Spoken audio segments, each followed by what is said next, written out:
Imagine a world where nothing is random, and major events that happen worldwide were written down hundreds of years ago. What you're about to hear was recorded in 1967, and it perfectly describes the world we live in today.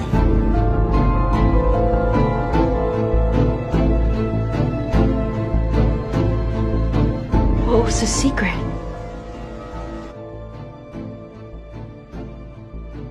The all-seeing eye, symbols of the guardians of the treasure. Recorded by Myron C. Fagan, a famous Hollywood writer who rose through the ranks of the Hollywood elite, uncovering some nasty secrets along the way. He made it his life's work to expose the darkness that he personally saw with his own two eyes. This recording is a culmination of his life's work, and through a historical lens, he reveals what's been hiding in the shadows for hundreds of years.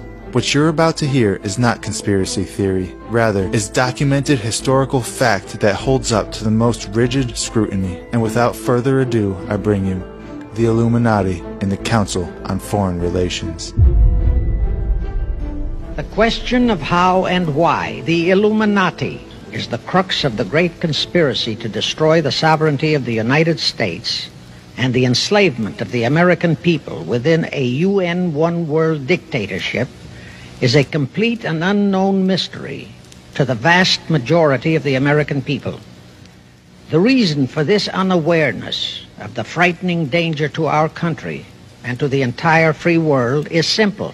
The masterminds behind this great conspiracy have absolute control of all of our mass communications media, especially television, the radio, the press, and Hollywood.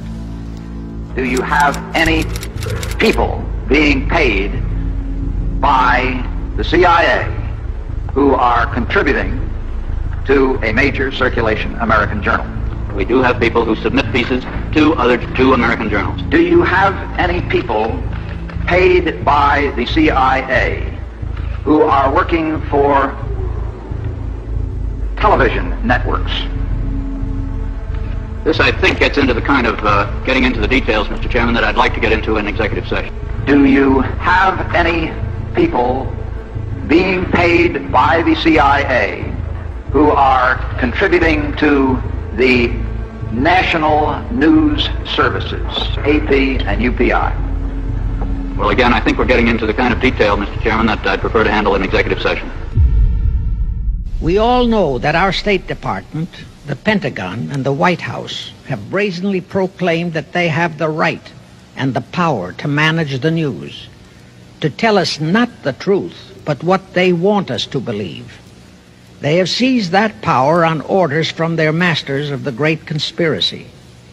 And the objective is to brainwash the people into accepting the phony peace bait to transform the United States into an enslaved unit of the United Nations one world government. Let me clarify the meaning of the expression, "He is a liberal." The enemy, meaning the one world conspirators, have seized upon that word liberal as a cover-up for their activities. It sounds so innocent and so humanitarian to be liberal. This satanic plot was launched back in the 1760s when it first came into existence under the name of the Illuminati. This Illuminati was organized by one Adam Weishaupt, born a Jew, who was converted to Catholicism and became a Catholic priest, and then, at the behest of the then newly organized House of Rothschild, defected and organized the Illuminati. Naturally, the Rothschilds financed that operation. And every war since then, beginning with the French Revolution, has been promoted by the Illuminati, operating under various names and guises. I say under various names and guises because after the Illuminati was exposed and became too notorious, Weishaupt and his co-conspirators began to operate under various other names. In the United States, immediately after World War I, they set up what they called the Council on Foreign Relations, commonly referred to as the CFR. And this CFR is actually the Illuminati in the United States. Perhaps the most vital directive in Weishaupt's plan was to obtain absolute control of the press, at that time the only mass communications media, to distribute information to the public, so that all news and information could be slanted, so that the masses could be convinced that a one-world government is the only solution to our many and varied problems. Now do you know who owns and controls our mass communications media? I'll tell you, practically all the movie lots in Hollywood is owned by the Lehmans, Kuhn, Loeb and Company, Goldman Sachs, and other internationalist bankers. All the national radio and TV channels in the nation are owned and controlled by those same internationalist bankers. The same is true of every chain of metropolitan newspapers and magazines, also of the press wire services, such as Associated Press, United Press International, etc. The supposed heads of all those media are merely the fronts for the internationalist bankers, who in turn compose the hierarchy of the CFR, today's Illuminati in America. Now can you understand why the Pentagon's press agent Sylvester so brazenly proclaimed that the government has the right to lie to the people? What he really meant was that our CFR-controlled government had the power to lie to and be believed by the brainwashed American people. And let's again go back to the first days of the Illuminati. In 1785, the Bavarian government outlawed the Illuminati and closed the lodges of the Grand Orient. In 1786, they published all the details of the conspiracy. The English title of that publication is The Original Writings of the Order and Sect of the Illuminati. Copies of the entire conspiracy were sent to all the heads of church and state in Europe. But the power of the Illuminati, which was actually the power of the Rothschilds, was so great that this warning was ignored.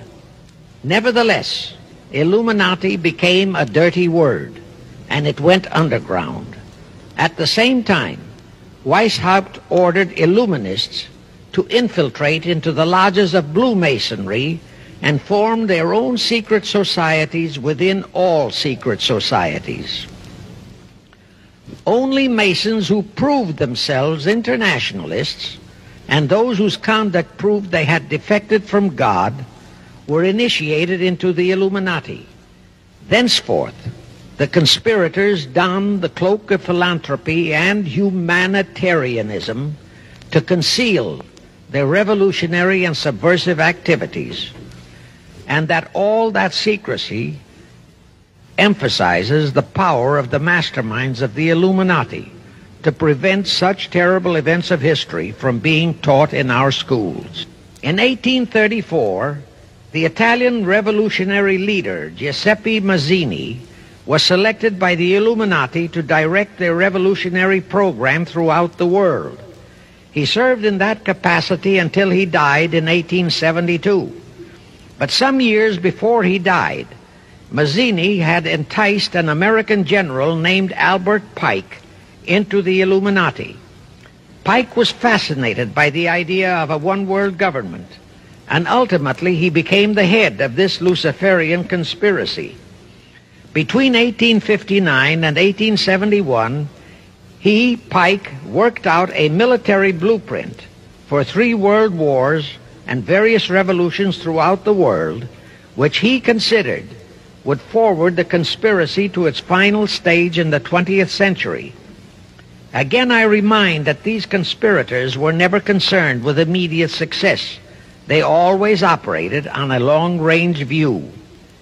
Pike did most of his work in his home in Little Rock, Arkansas. But a few years later, when the Illuminati's lodges of the Grand Orient became suspect and repudiated because of Mazzini's revolutionary activities in Europe, Pike organized what he called the new and reformed Palladian Rite. He set up 3 supreme councils, one in Charleston, South Carolina, one in Rome, Italy, and the third in Berlin, Germany. He had Mazzini establish 23 subordinate councils in strategic locations throughout the world. These have been the secret headquarters of the world revolutionary movement ever since. Long before Marconi invented radio, the scientists in the Illuminati had found the means for Pike and the heads of his councils to communicate secretly. It was the discovery of that secret that enabled intelligence officers to understand how apparently unrelated incidents, one such as the assassination of an Austrian prince at Sarajevo, took place simultaneously throughout the world, which developed into a war or a revolution. Pike's plan was as simple as it has proved effective. It called for communism, Nazism, political Zionism, and other international movements be organized and used to foment 3 global world wars and at least 2 major revolutions. The First World War was to be fought so as to enable the Illuminati to destroy Tsarism in Russia, as vowed by Rothschild after the Tsar had torpedoed his scheme at the Congress in Vienna, and to transform Russia into a stronghold of atheistic communism. The differences stirred up by agents of the Illuminati between the British and German empires were to be used to foment this war. After the war would be ended, communism was to be built up and used to destroy other governments and weaken religions. World War II, when and if necessary, was to be fomented by using the controversies between fascists and political Zionists. During this World War II, international communism was to be built up until it equaled in strength that of united Christendom. When it reached that point, it was to be contained and kept in check until required for the final social cataclysm. As we know now, Roosevelt, Churchill, and Stalin put that exact policy into effect, and Truman, Eisenhower, Kennedy, and Johnson continued that same exact policy. World War III is to be fomented by using the so-called controversies the agents of the Illuminati, operating under whatever new name, are now stirring up between the political Zionists and the leaders of the Muslim world. That war is to be directed in such a manner that all of Islam and political Zionism, Israel, will destroy each other, while at the same time the remaining nations, once more divided on this issue, will be forced to fight themselves into a state of complete exhaustion, physically, mentally, spiritually, and economically. Now, can any thinking person doubt that the intrigue now going on in the Near, Middle, and Far East is designed to accomplish that satanic objective? Pike himself foretold all this in a statement he made to Mazzini on August 15, 1871. Pike stated that after World War III is ended, those who will inspire to undisputed world domination will provoke the greatest social cataclysm the world has ever known. Quoting his own words, taken from the letter he wrote to Mazzini, and which letter is now catalogued in the British Museum in London, England, he said, "We shall unleash the nihilists and the atheists, and we shall provoke a great social cataclysm which in all its horror will show clearly to all nations the effect of absolute atheism, the origin of savagery and of most bloody turmoil. Then everywhere the people forced to defend themselves against the world minority of revolutionaries will exterminate those destroyers of civilization, and the multitudes disillusioned with Christianity, whose deistic spirits will be from that moment on without direction and leadership, and anxious for an ideal but without knowledge where to send its adoration, will receive the true light through the universal manifestation of the pure doctrine of Lucifer, brought finally out into public view, a manifestation which will result from a general reactionary movement which will follow the destruction of Christianity and atheism, both conquered and exterminated at the same time. When Mazzini died in 1872, Pike made another Italian revolutionary leader named Adrian Lemmy his successor. Lemmy, in turn, was succeeded by Lenin and Trotsky, then by Stalin. The revolutionary activities of all those men were financed by British, French, German, and American international bankers, all of them dominated by the House of Rothschild. We are supposed to believe that the international bankers of today, like the money changers of Christ's day, are only the tools or agents of the great conspiracy, but actually they are the masterminds behind all of it. While the general public has been brainwashed by all the mass communications media into believing that communism is a movement of the so-called workers, the actual fact is that both British and American intelligence officers have authentic documentary evidence that international liberals operating through their international banking houses, particularly the House of Rothschild, have financed both sides in every war and revolution since 1776. Those who today comprise the conspiracy, the CFR in the United States, direct our governments, whom they hold in usury through such methods as the Federal Reserve System in America, to fight wars such as Vietnam, created by the United Nations, so as to further Pike's Illuminati plans to bring the world to that stage of the conspiracy when atheistic communism and the whole of Christianity can be forced into an all-out Third World War within each remaining nation, as well as on an international scale. Now let me show you how our federal government and the American people have been sucked into the one-world takeover plot of the Illuminati Great Conspiracy. And always bear in mind that the United Nations was created to become the housing for that one-world so-called liberal conspiracy. The real foundations of the plot for the takeover of the United States were laid during the period of our Civil War. Not that Weishaupt and the earlier masterminds had ever overlooked the New World. Weishaupt had his agents planted over here as far back as the Revolutionary War. But George Washington was more than a match for them. It was during the Civil War that the conspirators launched their first concrete efforts. We know that Judah Benjamin, chief advisor of Jefferson Davis, was a Rothschild agent. We also know that there were Rothschild agents planted in Abraham Lincoln's cabinet who tried to sell him into a financial dealing with the House of Rothschild.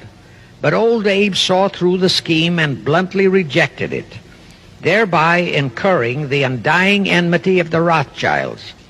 Investigation of the assassination of Lincoln revealed that the assassin, Booth, was a member of a secret conspiratorial group. Because there were a number of highly important government officials involved, the name of the group was never revealed, and it became a mystery, exactly as the assassination of Jack Kennedy still is a mystery. Anyway, the ending of the Civil War destroyed, temporarily, all chances of the House of Rothschild to get a clutch on our money system, such as they had acquired in Britain and other nations in Europe. I say temporarily because the Rothschilds and the masterminds of the conspiracy never quit. So they had to start from scratch, but they lost no time in getting started. Shortly after the Civil War, a young immigrant who called himself Jacob H. Schiff arrived in New York. Jacob was a young man with a mission for the House of Rothschild.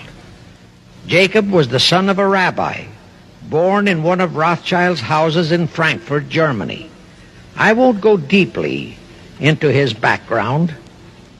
The important point is that Rothschild recognized in him not only a potential money wizard, but more important, he also saw the latent Machiavellian qualities in Jacob that could, as it did, make him an invaluable functionary in the great one-world conspiracy. After a comparatively brief training period in the Rothschilds' London bank, Jacob left for America with instructions to buy into a banking house, which was to be the springboard to acquire control of the money system of the United States. Actually, Jacob came here to carry out 4 specific assignments. Number 1, and most important, was to acquire control of America's money system.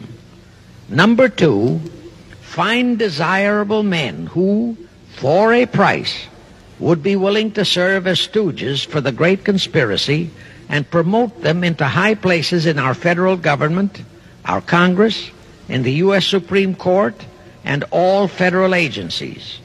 Number 3, create minority group strife throughout the nations, particularly between whites and blacks. Number 4, create a movement to destroy religion in the United States, but Christianity to be the chief target.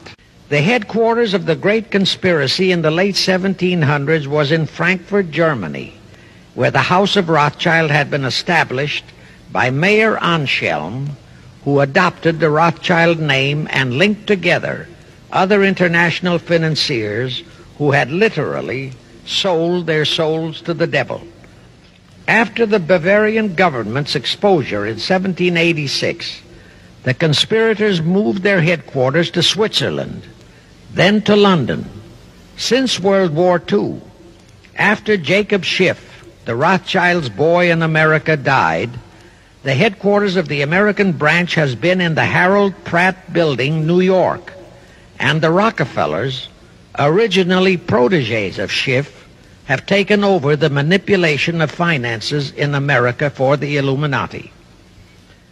In the final phases of the conspiracy, the one-world government will consist of the king dictator, head of the United Nations, the CFR, and a few billionaires, economists, and scientists who have proved their devotion to the great conspiracy. All others are to be integrated into a vast conglomeration of mongrelized humanity, actually slaves. What you just heard was a very small piece of that recording. The full recording is well over 2 hours in length and is widely available online. Just Google Myron Fagan CFR or Myron Fagan Illuminati and you can find several versions of it. Please leave a comment below and tell us what you think about this. And also, don't forget to hit that like button. Until next time, thank you all for watching. God bless you all.